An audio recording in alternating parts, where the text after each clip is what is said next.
Welcome to Fails, Falls, and Fuck Ups. Today I'm joined by a small fish trying to make a big splash in a very, very tiny pond, and maybe hopefully he'll get a little bit more water as time goes on. It is a filmmaker, a writer, director, producer, caterer, probably also cleans out the bathrooms when the set's done. It A is little bit of Wesley everything. Johnson. Hey Wensley, how you doing? How's it going, Bruce? Pleasure to be here, man. Thanks for having me. No problem, we'll change that. Okay, so All right. so you're a filmmaker in Minnesota. How the hell did that happen? Oh man. That's a really good question. I found that little niche that accepted me for who I am with all my quirks and qualms, and would you know it? There's a little film industry here, and small but mighty, and I found it. Now, did you start off trying to get into film, or how did you it how did you find the film industry of Minnesota? Interestingly enough, I think the industry kind of found me. I like to say that I've always been fascinated with film, and of course we talked a little before we went on air, but I was telling you about my parents, and always taking their eye off of me and letting me kind of rent whatever videotape I could find on the back wall of the the sketchy dim lidded. The old style video store where there was the curtain where that area you can't go and yet found your way into, Right, every time. and the horror movie section that was filled with all of these boxes of like Zombie 4 and the Gorgor girls and stuff like that. All the things that shouldn't stand out to we'll say 10 to 14, being generous, Yeah. 10 to 14-year-old kid, that just kind of scream my name. So I've always had a passion for it. Interestingly enough, my life path kind of took me in the pursuit of music originally. So I have a background and a degree in music production, and there was that time in my later teens that I thought I was going to be a rock star, and that's what it was all cracked up to be. And then And what was your failed teenage music project? What was it? it's oh my gosh, Lay it out there. everything from punk rock to metal, anything that would keep the neighbors up at night. We'll put it that way. And when that didn't pan out, the universe gave me a No, no, U-turn. no, no, no, no, no. Before we move on, we are not moving on from this because All right. you had like just looking at you, I know that your band had some kind of offensive name. What was your band? Oh man. I mean, you had Jeez. 18 bands, I know it. What was your band? What did you play? And how did you fall apart in that horrific way that you did? Oh man, that's a loaded question that spans several years. I'd say, surprisingly, we never had anything too offensive. We definitely had like confusing. Most of our names had no relevance to anything. So I was in a punk rock band called Charlie Siren. And I could not tell you what that name means or who Charlie is or why he had a siren, but I don't know, people liked it.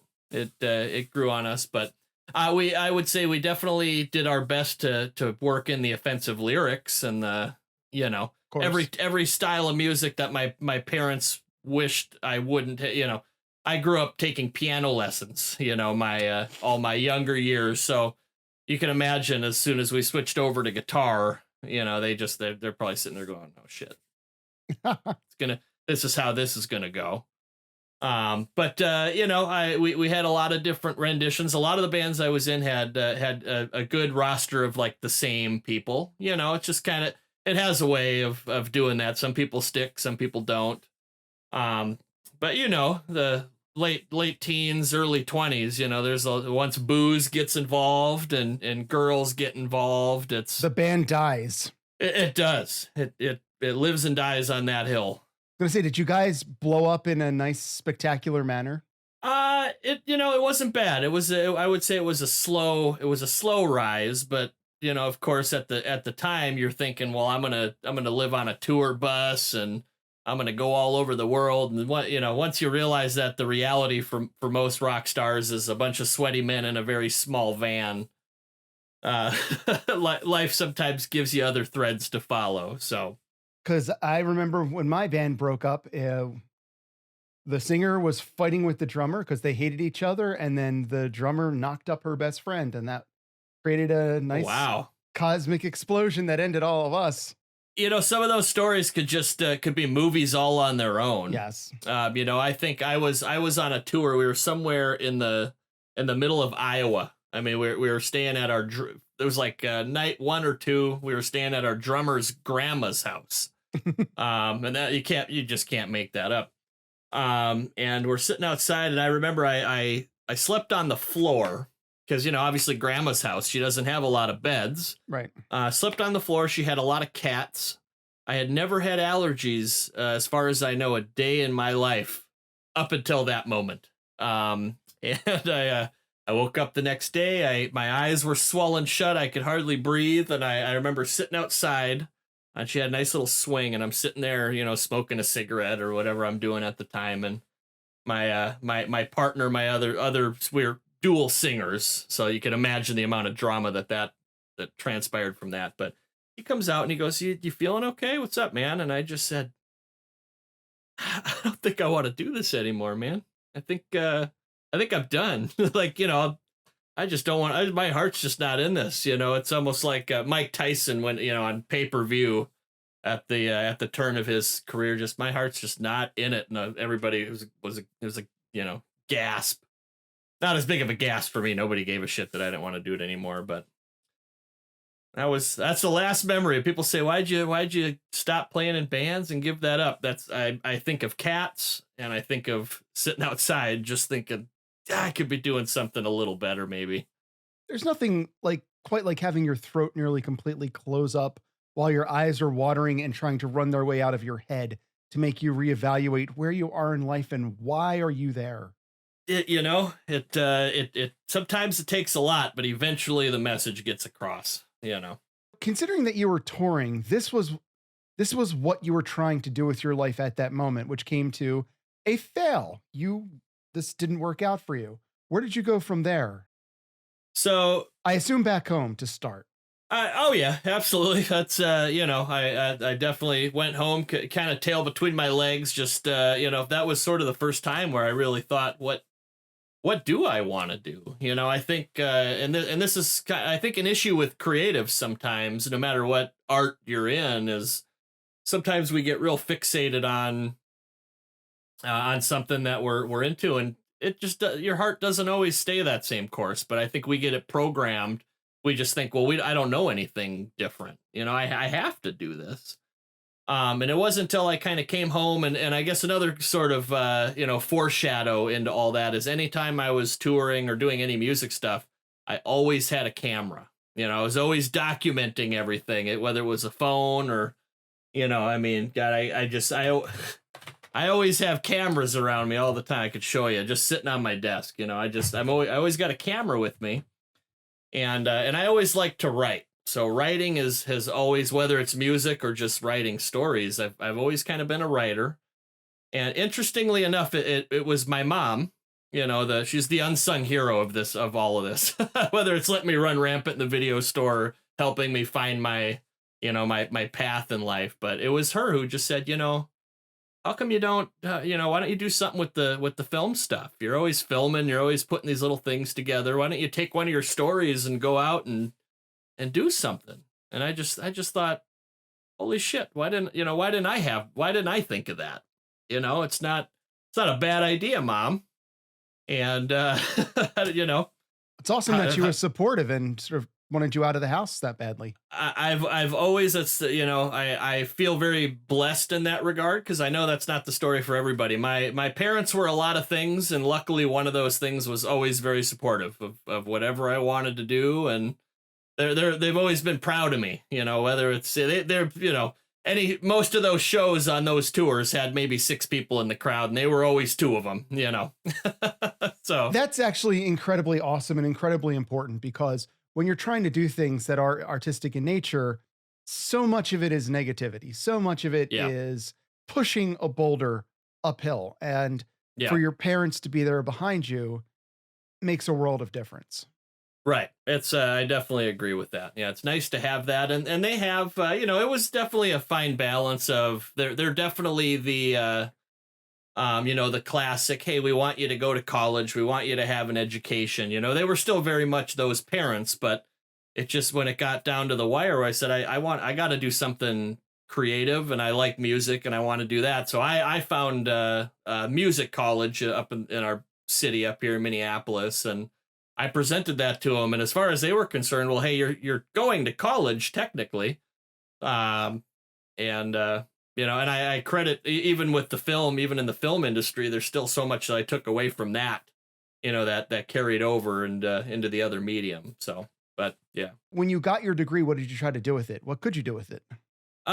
So I think, at the time, the excuse for me, which, and I still don't regret this, but I figured, well, I never really had ambitions to be like a producer. I was sitting in a studio recording bands and this and that. My heart was never in that. But at the time, again, a stupid kid, I'm like, well, if I take these courses, it's an excuse for me to get into a studio and kind of rub elbows with people who I knew were going to be very good at it. And that is kind of exactly what happened. Of course, I couldn't, I could probably count on one hand how many of those final exams I actually passed. But it connected me with some people who that was their passion, was to be an engineer and be help kind of facilitate. And I got I got a lot of studio hours out of that. And I definitely learned a thing or two. And I would say where that's most beneficial in my life is, even though I quit the band life, I still do a lot of composing for film and TV and stuff. So that has always stuck with me. And that probably wouldn't be the case if I hadn't gone to school and kind of learned those things. But that's the most beneficial, I think, in terms of the day to day. There's a lot of business, and of course I would say the film industry is probably a little more aggressive than the music industry when it comes to business and who gets to do what and who's going to give you their money to do whatever. So it's nice to be able to speak that language just a little bit, and at least have the confidence to talk to people who know how to talk money and talk tech. So Talking money is an important skill to have. yes, it is. So, okay, you've learned how to compose. How did you make your way into making films? How did you get onto that path from the music path? Like your mom, aside from your mom putting you out of the house with a camcorder and, Sure. okay, honey, you go and you make your little films. And when you come back, we'll screen them for auntie and auntie and it'll be wonderful. In the living room, she'll make cookies. It'll be beautiful. Yeah. But that'd be such a nice story. When that's the story everybody always wishes they could hear. Mom gave me a camera, kicked me out, and then I don't know, 2 weeks later I had an award-winning, such and such. But it was it was kind of a slow transition overall, because like I said, I'd always been a writer, and I had kind of started taking that a little more seriously. But it's there's something to be said about everybody likes music. I know there's some people in the world that would say they don't like music, but I'd say we don't acknowledge their existence. Right. If you don't feel music, you're not human. Doesn't compute. There's a type of music out there for everybody. They just probably haven't found it yet. So there's something in my creative brain that happens when I'm listening to music or I'm making music. It just kind of I just sort of see the rest of the story, and that helps me both as a writer, because I can pick a certain type of playlist or music to listen to give me those feelings to write a story. Or if I'm composing for somebody else, I can read the story and I understand how it makes me feel. And I hope that the music I create around that gives them those same feelings.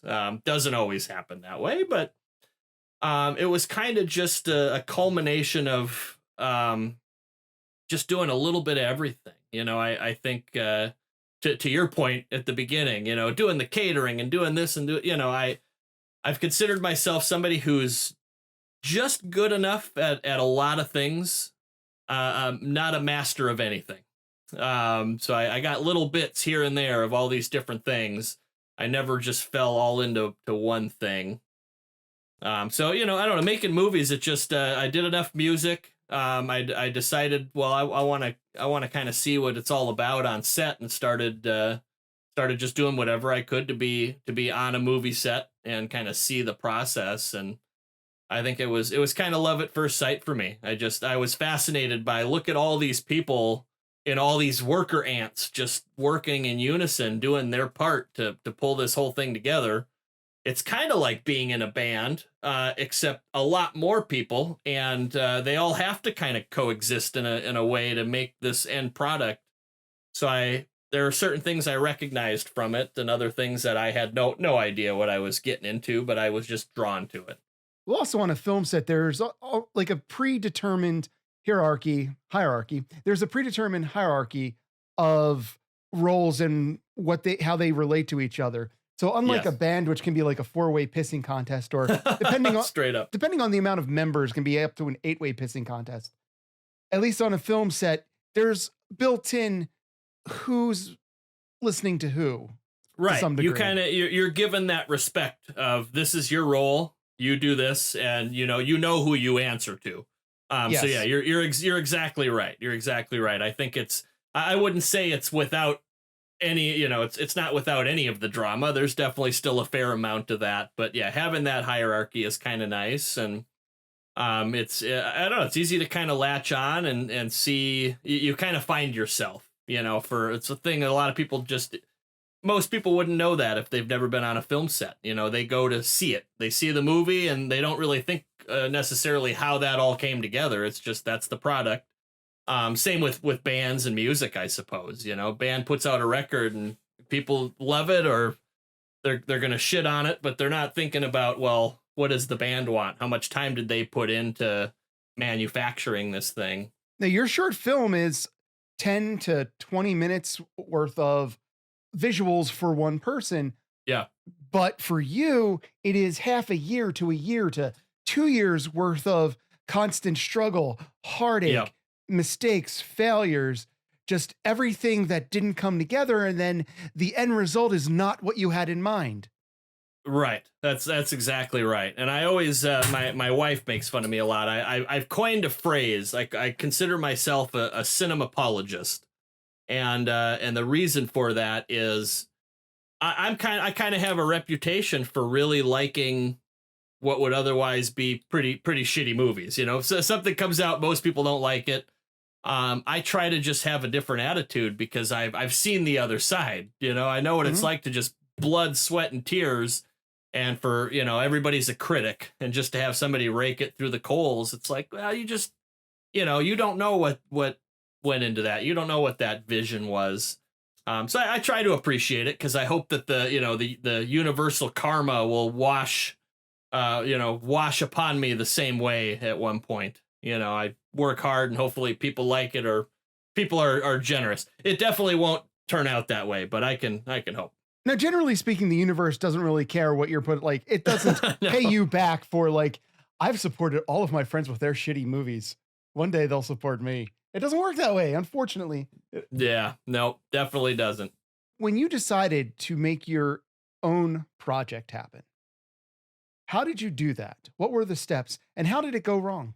There's something very sweet about the first time, because you're not really worried. Now, I don't want to divert you into the first time you kissed a girl or a little more than kissed a girl. We have to stick to movies.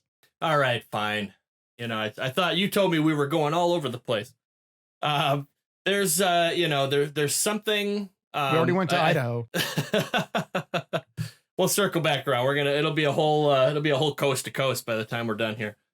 I think there's something about the process when you're diving into it the first time. At least for me, I wasn't really worried about failure. I just, as far as I was concerned, I had a bunch of buddies around me, and we were going to make a movie. You just go in with all the confidence in the world, and just the human condition, right? We automatically think, there's no way we're going to crash and burn. Like, I'm different. I'm special. I know this happens to a lot of people, but I'm special. I can tell. Did you start out to make a short or a feature? Definitely a short. Yep, definitely my first. So prior to doing my first short, I had been on a couple feature film sets, as an extra or a PA or whatever. So I had had a little bit of being on set experience. I had never done anything or taken the reins on my own. So my first was a short film. And so yeah, it was sweet and innocent, a little zombie film that I had. Get your buddies to come, you feed them, give them some pizza and beer, they'll work all night for you. Right. The problem with working all night is eventually the sun starts to go down and you realize, oh, I think we forgot to bring lights, which is a true story, by the way. Uh, we got down to the wire. We did it all in one day, which that's the gold mistake right there. Mm-hmm. Anybody doing their first short film, give yourself time. Whatever amount of time you think it'll take, give yourself 3 times that amount of time. But my buddy Noah, at the time I think he was doing sound for that. We did have sound. Did not forget that part. Most people do. That's an incredibly important thing to have because sound matters more than visuals. It's half the movie. It's quite literally half the movie. But we were fighting sunlight and we didn't know what to do. And, honest to God, I see my buddy shuffling in his pocket and he kicks on the phone and just holds it over the action. A story that I will remember forever. And what's really truly ironic and funny about that moment, is I would say he's probably one of the biggest gaffers in the state now. I mean, so I credit myself for that, of course. I'm like, if I hadn't put you in that pinch, you wouldn't have found your way. Which is absolutely false. But when he was holding up that light, he wasn't just holding it up for the movie set. He was holding it up into his future. He was shining a light on all the possibilities that we did not know existed yet. Yeah. So I mean, we laugh about that all the time. I tell people that story a lot while we're on set, and most people don't believe it. They're like, that's bullshit. Like, nope. I have the footage to prove it. I have the footage to prove that. So it's, it was a passion thing. It was, hey, let's just do this for fun. I write again. I had always been a story writer.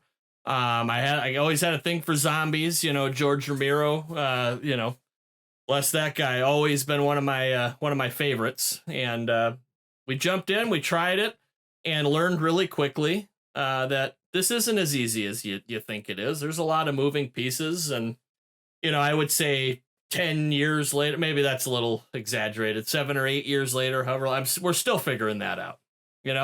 We got, 2 feature films in the can, and I think we kind of know what's going on now, but we're still trying to figure it out.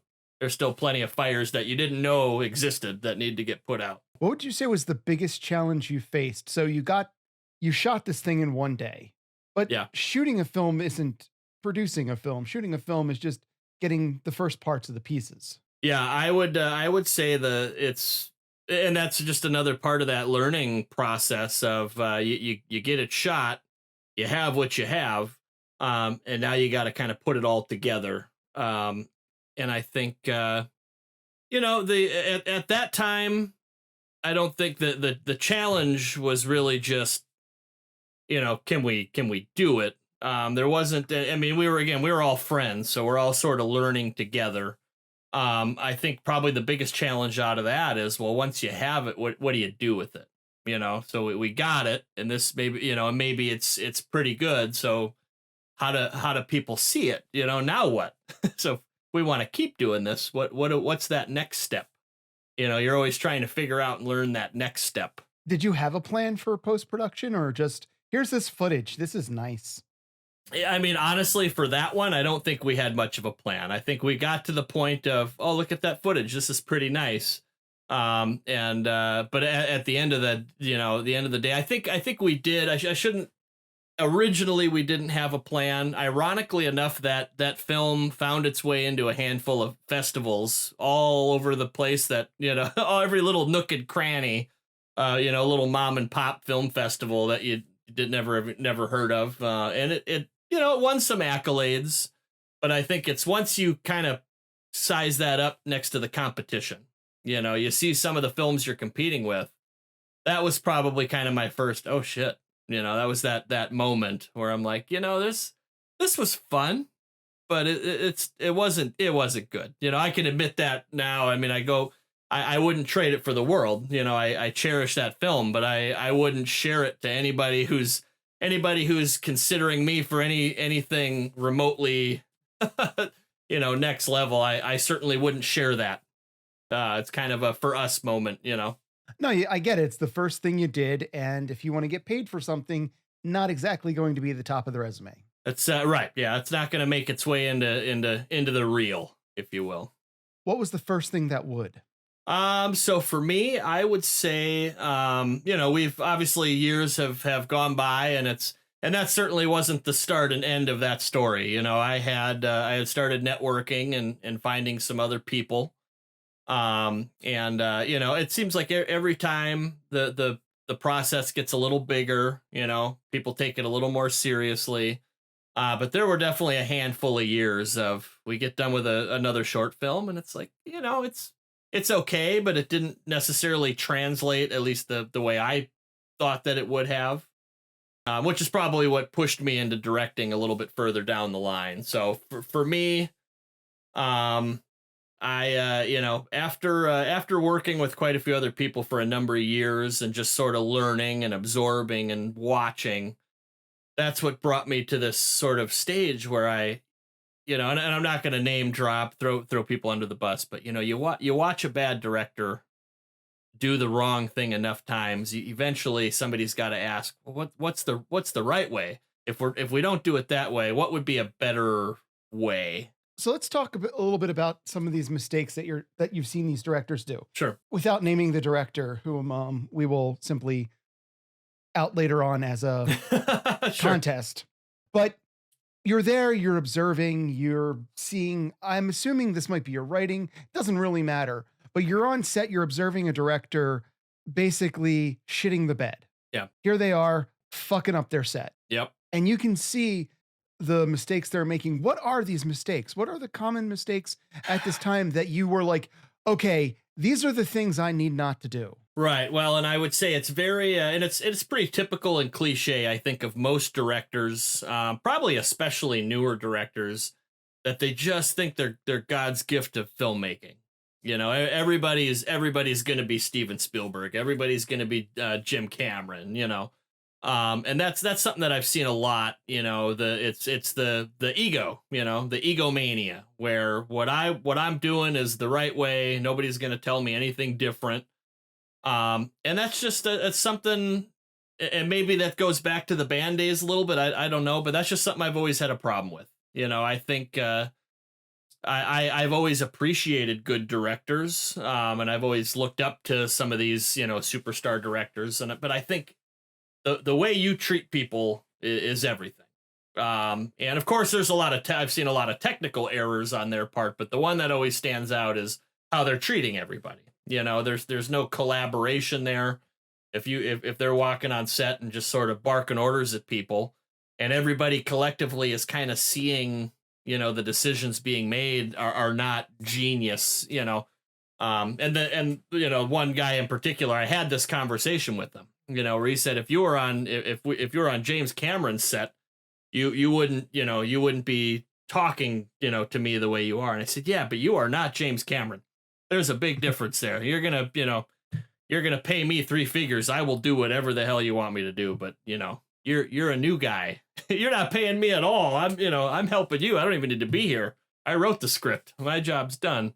Treatment of people. And then I think just there's a certain flow to the filmmaking process. And when you start hiring in people because they're good at something, you pay for the most skilled, DP, director of photography in your area. You're going to really fork over a good chunk of change because this guy has made these things and he's really good. You don't want to, snuff that out. You want to let that guy make his calls and do his job. And I've seen a lot of directors, hire in people because they have a reputation and they're very good, and then just basically direct them to do the opposite of what their instincts would. The micromanagement thing. So those are probably some of the big ones where you kind of start asking yourself, this kind of feels like self-sabotage. Like what are you doing? I've had various experiences like that on set as well, where it's like, don't just because you don't understand the technical stuff going on that the crew is doing, don't assume they're not doing anything and don't yell at Right. them. Don't pull the who's the director here bullshit. Right, absolutely. Yeah, and it's like, and it's just I get I get, when you're working long days and long hours, like people get tired, people get stressed out. And I think there's a certain level of forgiveness that goes along with that. But too many people just, I think, like the sound of their own voice, and they like to yell at people just because they feel powerful. And I just think nothing sets fire to the creative process faster than just you know pissing fire all over everybody. It's like there's just you're not creating a positive workspace, I guess. So you began getting into directing because of bad direction of your written word. That's what I'm sort of picking up. That was definitely the biggest push. Yeah, I've certainly seen it on other sets where it wasn't my written work, but most of it was, aside from all the the aforementioned things. Yeah, when I try to be very dedicated to my writing. I feel like we all have kind of that one thing that we really would claim to be our thing. And writing is kind of what that became for me. It's the one thing, no matter what I'm doing or what mood I'm in or what I'm always writing because I just love it. So when you put that much energy into something, We'll just improv the next scene. We'll just improv the next scene. right? It'll be fine. Yeah, It'll be it's fine. that's the hardest part of being a writer is being able to hand that off, to a director, being able to say, this now it's theirs. Once it's in their hands, they get to guide it, for better or worse. And I think I just got tired of seeing for worse. I think I got tired of just, you know what I mean? When it gets to a point where I'm not giving them my best work, I'm giving them kind of my next best because I don't want them to wreck my best. It stings. It stings no matter what. You're kind of giving that up, but it's definitely satisfying when you see somebody who, and I've certainly had these experiences too, where a director takes something that was very precious to me. It was my story, my characters, and they formulate differently. Maybe they have different casting choices or whatever. And I see the end product and I genuinely think it's better than what I had. That's a really nice feeling to be like, I trusted that person. They took the best parts of what I had, but really added that little extra flair that I didn't see. And that's just a good director, making it their own in a way that empowers it. But I think seeing enough of it go the other way is really what gave me that push of, I mean, I could do this. I could do this. I don't have to yell at everybody. I can. Was there one particular incident with your writing that made you go, okay, from here on out, I'm directing them? I would say there's a couple. I had one thing that's happened a lot on the sets, and again, it's not all, it's been a handful of different directors here and there, but one kind of common theme that I don't know if it's just my bad luck or whatever, if I'm plaguing the movie set, but it seems like I find myself in situations where there's a lot of ad-libbing, like you said, or improv, just let the actors kind of do their thing. And I would say to an extent, you have to allow for that. Some actors have, I don't know, as a writer director myself, I don't know that you do have to allow for that. I have to say that I don't necessarily agree that you do. I think it depends on what the project is. It's right. No, I would agree with that. It very much depends on the project, and then I would say it depends on the talent. I had, and just a kind of a quick segue story. So one example I have of that, we just wrapped up a feature film called The Hand That Feeds. And it's making a world premiere actually on Thursday, which is, we're all really excited about that. But we had Chris Mulkey was our star power. And Chris Mulkey is that guy, I like to say, that anybody who would see him recognizes him, but they would probably have to think for a minute to remember all the things he's in, because he's usually kind of a side character to whoever the lead is. But he was in Twin Peaks, was in the Rambo movies. He's pretty high profile where we are. But We had him, and he was one of the most polite, just gentle souls you could ever meet. But I wrote this character in for him. And he's reading through it, and I just remember him coming to me, and I'm a fan. So that first time, there's nothing like that first time when your fandom comes out, when your celebrity star power approaches you. I'm kind of just like deer in the headlights. But he just came up to me real quick. He's like, I'm reading your script here. It's it's good shit. I like it. Right? It's to the point. It's kind of punchy. I like it. Do you mind if I just tweak a couple of these words? And inside I want to just say, well, whatever you want, Mr. Mulkey, but you got to remember, you try to remember you're in a professional setting. So I just said, well, yeah, what are you thinking? And then he explained it to me. This is kind of just, I'm feeling it this way. I kind of feel like the character would do this, but he presented it in such a way of like, I want your blessing. You created this guy first. Would you be okay with it? It just never goes that way in the indie world. Actors just kind of do it. They don't consult all that often. Some of them do, but a lot of them don't. They just and I feel like that's the role of the director to say, let's stay on script. I like what he had. Let's do it that way, because how you say things matters. In the end, it's gonna dictate everything. So I definitely had a few of those moments where other people from the sets would come up to me and just say, I don't like what they did with that, and I'll say, well, what do you mean? And they'll say that the way you write your dialogue was really good. You had a really good, powerful moment here, and the way that scene played out, I think that's gone. I think we lost that. And these are just other, not directors, not just other friends doing other odd jobs on set. And I had heard that a few times, and I kind of started to notice and pay more attention. And I think that kind of made me think, well, what, maybe I should try this, because if it's all of my heart and emotion in the creation of the script, maybe I can deliver that, on set. I can communicate that. It's always, in my mind, directors have always been kind of the loud, crabby ones all the time. And I figured out that it doesn't have to be that way. It can be a very peaceful, collaborative environment, if that's the way you deem it. And when you're the director, you get to deem it that way. And so I tried it. Once I started trying it, I kind of got hooked. Hard to go backwards after that. How did you pull about the first one? You kind of start to develop your own cliques, your own little you find your people. You find your people. Yep. And some of them kind of come and go, but you start to sort of develop your crew, and you have good, long lasting friendships. And it definitely didn't happen overnight. There had been talks quite often. I had a lot of these people just say, you could do it. I'll say I had a lot of support. I had a lot of really supportive people kind of giving me that push to try it.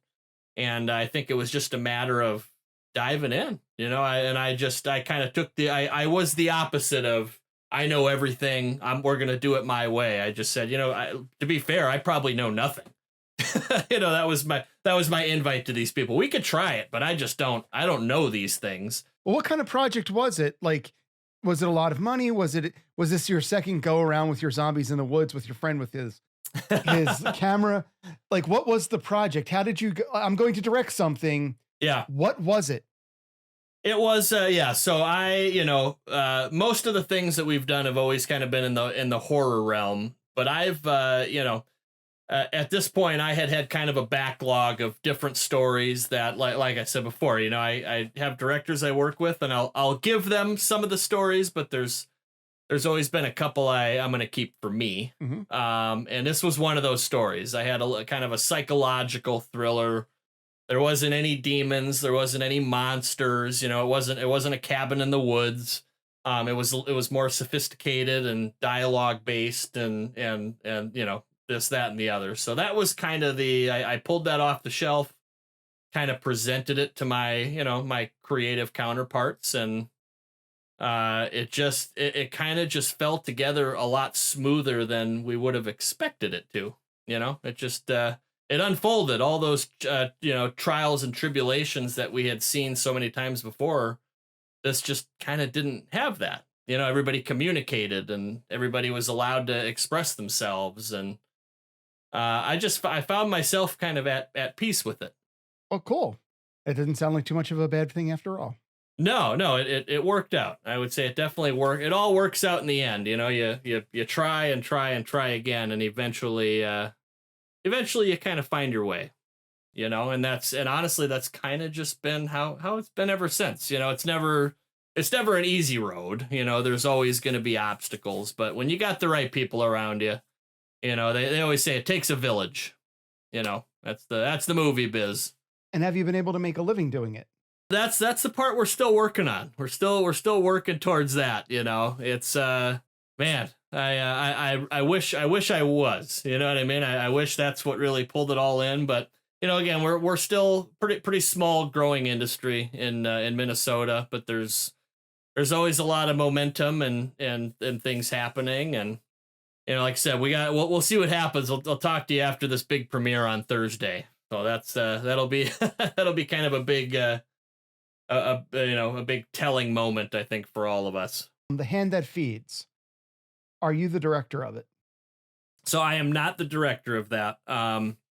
It's been that movie's been kind of a wild ride. So I wrote the script, composed the music. So I did my two things.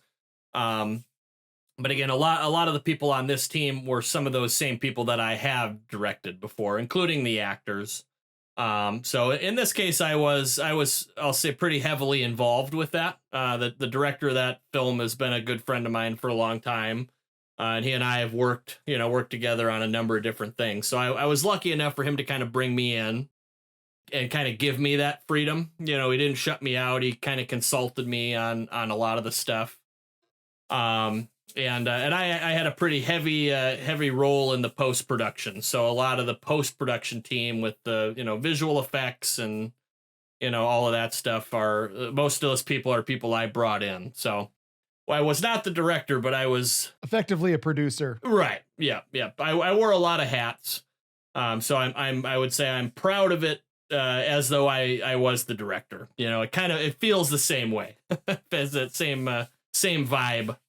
So I assume it's going to various festivals. I think it'll make the rounds. We're gonna see what happens here. So it's in a big city called Duluth, Minnesota. Anybody who's been to Minnesota has probably gone through Duluth.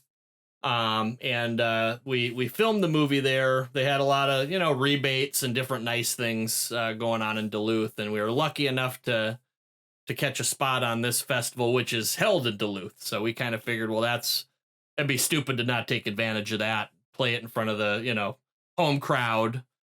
And so far it seems like that's been a good choice because we have, we sold out one movie theater. And we kind of forced them to open up another movie theater, and that one's about half capacity. So the joke I'm just telling everybody. So we're basically Marvel now, on a almost no budget, half the resources, but we're effectively doing Marvel now. We get multiple theaters. So that's been kind of a fun thing to gloat about, but whether or not those people are going to enjoy the movie, that remains to be seen. But well, that's their problem, right? Yeah, exactly. We're done. We did it. We're doing another one regardless. Where do you hope to go with your film career? That's a really good question. I mean, I think to what we were, to the comment or question you asked before, I think there's something about making a living just writing stories. If that's all I ended up doing, I'd be the happiest person in the world. Directing is something that I love, and I certainly do have some more plans for that. But at the end of the day, I think the writing is kind of where I thrive. We all got to do what we got to do, but I would say my parents always say, if you're doing something you love, you're not working. Or my dad, you do something you love, you don't have to work a day in your life, and writing is that for me. But I'm open, man. I just, that's the thing about movies. I love making movies. I don't care if I gotta, hold a light or, write words on the page or do whatever. It's just in my DNA. Now, have you reached out for representation as a writer? I actually I haven't, not officially. So I'm at a place now where I'm kind of starting to scratch the surface with that a little bit. I have enough material that I'm kind of shopping some things out and kind of getting a feel for that. And that's kind of the part of the business that nobody really tells you about. You get to a point where if you want to make that splash, you gotta throw enough pebbles out there in the water. So I'm kind of actively pursuing that, and we'll see what happens. We'll see if that pans out for me, or I'll be mopping floors or doing whatever else. Not that there's anything against mopping floors. I know a person who that is actually his dream. It's his dream job. He's a pool cleaner and he loves it. Has his own business. He'll never do another thing. And I just said, I wish I just had your charisma with every aspect of my life. I tell him that if I had your ambition for the simplest things, I'd just be the luckiest guy in the world. Oh man, we all have our dreams, and to have them and fulfill them is great. Even if it's just, I have my own pool cleaning. Absolutely nothing wrong with that. Not at all. Have you had the experience of a project that you put in a lot of time, a lot of effort, a lot of resources, both emotional and financial, just to have it totally fall apart and it just be gone? Yeah, I would say. I mean, honestly, I think that's a lot of projects. And I think that kind of helps. It kind of helps shape your expectations going in. I've kind of conditioned myself. At the end of the day, and a lot of writers will say this. You got to do it for yourself, because if you think you're doing this for something more, you're just not doing it for the right reasons, because you're setting yourself up for disappointment. So I kind of take that with me into everything. When I'm writing something, I try to keep my head level enough to think this may not ever do anything, but it's a story I got inside of me and I want to get it out. The sooner I can get that out, the quicker I can get work on other stories, get other things going. So there's definitely been a couple, where everybody gets excited, the hopes are up, because you think, okay, we got some actors, there's some momentum. But I think that's the nature of the film industry, whether it's small scale like what we have, or Hollywood. I mean, you get right up to the moment of you're ready to start shooting and something falls through, something just doesn't happen. Schedules don't align, or you find out you don't have the money you thought you were going to have, or this, that, and the other. So it's hard not to feel disappointed when that happens. But I think once you've been through it and you kind of live that experience, I think you just kind of start to build your expectations around it. And just kind of, you don't set your heart to anything in stone. It's not there until it's actively being worked on or complete. That's when you have something. As you could get halfway through shooting and it'll fall apart, and nobody will see a frame of that, so it's not real until it's over. Yep. It's just not real until it's over. That's just, and luckily it hasn't gone that far with me. I've never had anything, well, I guess that's not entirely true. I did, the worst experience I ever had was and this is every filmmaker, or probably any artist, their worst nightmare. You get something all done and then you have a hard drive crash or fail and you lose all of it. I had that happen. That stung. Luckily it wasn't too big of it. It was another kind of passion thing. There wasn't really money funneled into it. And the lesson there is always have a backup. I will say that was and I'll say, to my own credit, I've always double backed things up. In that case, I was not the one holding the footage, but had I been smart, I would have brought an extra drive to say, hey, put this on that one also. But yeah, that's a mistake nobody ever makes twice. Yeah. That's a big one. Well, speaking of failed expectations, do you have any advice to give to people listening? Yeah, I would say if there's something that you love, if there's something that you love and you feel driven towards it, I would say don't only expect to fail, embrace it. Embrace your failure. You're gonna fail. It doesn't matter if if it's your first time or if you've done it 100 times. You know, you're gonna fall on your face, and if you know, if getting through that isn't something that makes you want to get yourself back up and try it again, then you maybe didn't really love it that much. You know, so to you know to the failure aspect, embrace it, learn from it, and try again. Man, I was expecting to go to the failure, go to the spoils. I just the way you were winding it up that way. Well, speaking of spoiling things, I say failed expectations. plug yourself. My name is Wesley Johnson. You can find me pretty much anywhere. I'm on the Instagram. I'm on the Facebook. My production company is West Effect Entertainment, and yeah, I would say if you're trying to reach me or trying to see anything that I do, I'd say most of our little things find their way to YouTube. But through that, you can also find some of the bigger films, the feature films and stuff. So West Effect Entertainment, get at me. I love to make friends. I love to collaborate, and love to help out wherever I can. Well, I'd love to say that this was helpful. Anyway, Wes, thank you for joining me, and I wish you success this Thursday. Thank you so much, Bruce. I appreciate it, and been a pleasure. Thanks for having me on. There he goes, pen in one hand and a script in his heart. Now, if you have any creative ideas to pitch towards Wesley, you just drop them in the comments, because I am sure there is nothing he would love more than to hear your creative input. And speaking of having a creative input, follow me on the socials, and also subscribe to the channel. Next week, we shall talk to a lady whose voice didn't match her body and the effect that had on her singing career, and also a healthy dose of sexism. You could sing the shit out of the ingenue, but no, you were fat. You couldn't do that. So those roles never went to me.